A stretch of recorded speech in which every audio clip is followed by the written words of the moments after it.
दोस्तों, आज हम ऐसे शब्द के बारे में जिक्र करेंगे जो आपके जीवन में भूचाल पैदा कर देंगे।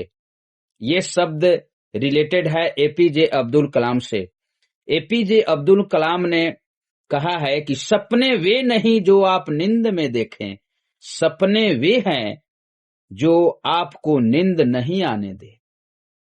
दोस्तों, शब्द वह है जो किसी को भी तीर से भी गहरे घाव दे सकता है, तो किसी दुखी हृदय के लिए मरहम भी बन सकता है।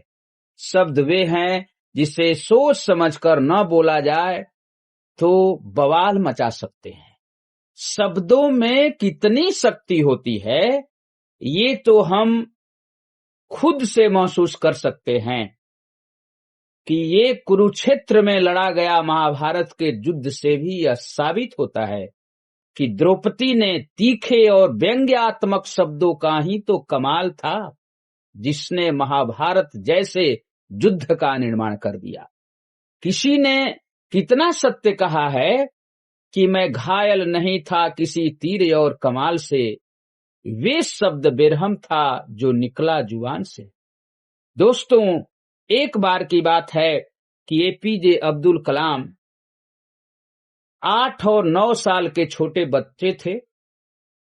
तभी एक रात में वे अपने फैमिली के साथ बैठकर भोजन कर रहे थे। तभी अचानक उनकी दृष्टि पिता की थाली में रखी हुई भोजन पर गई।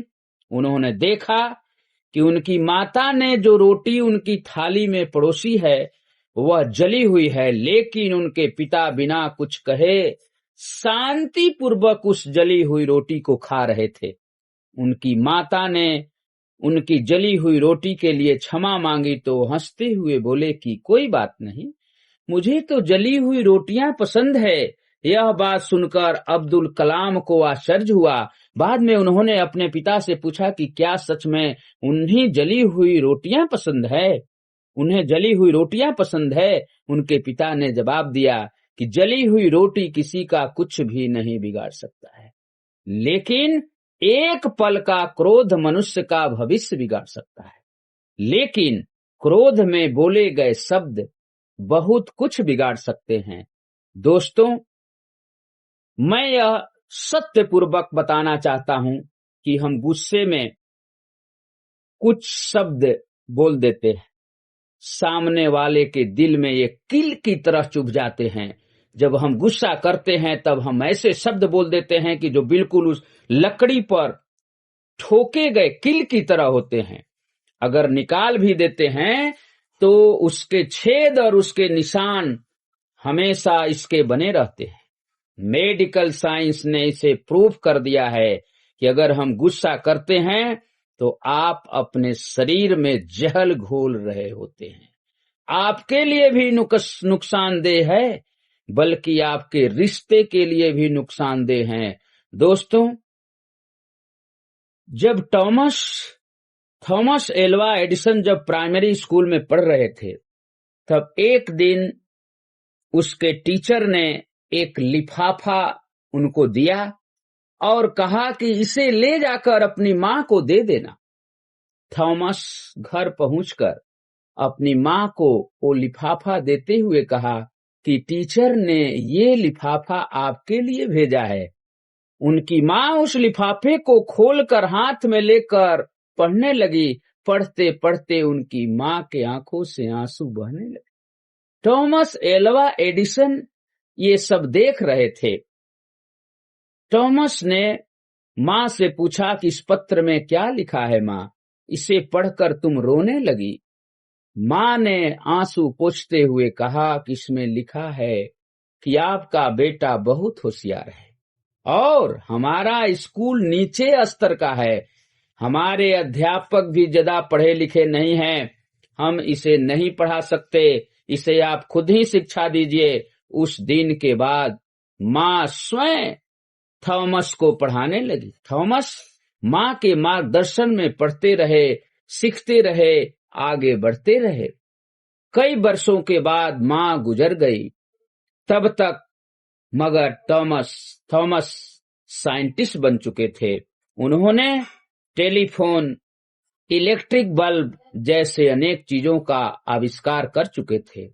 एक बार फुर्सत के क्षणों में थॉमस एल्वा एडिसन पुरानी यादगार चीजों को देख रहे थे, तभी अचानक उनकी नजर अलमारी के कोने में रखी पुरानी लिफाफे पर पड़ी। तब उसे खोलकर पढ़ने लगे।